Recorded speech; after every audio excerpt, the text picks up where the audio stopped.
So for today's video, da naton mang grocery ang aton nga elderly.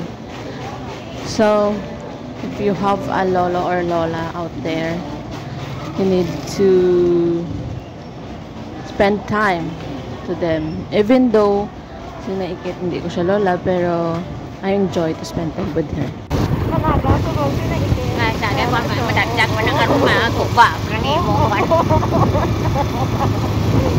Pwede ba na? Hindi na ako magkadaw kay Lampos dito. So she's already 74, turning to 75 years old this December. So hindi ta malikawan kis gasala-sala na ni siya or kis lain-lain na panghambal niya. Pero amo gina akong elderly. Ang ano?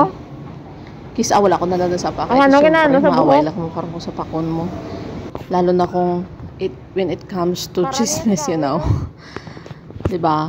Mananta ang aton nga mga elderly kis ma-recall nilang mga sang una nga kadugay-dugay na nga mga experiences kag mga issue ibalik-balik gina nila ya.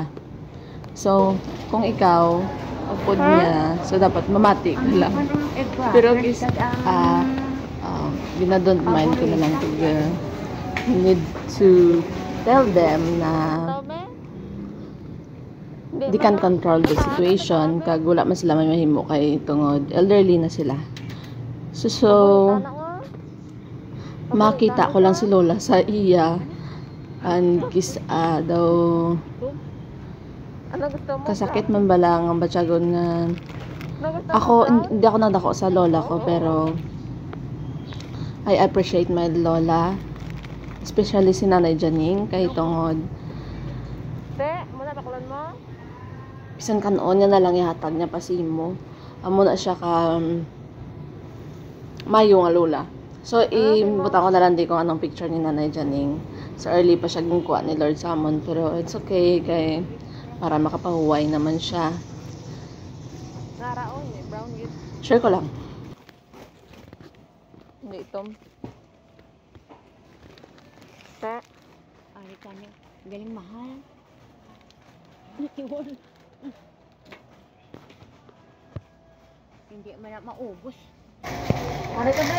Yan. Makwa ka na.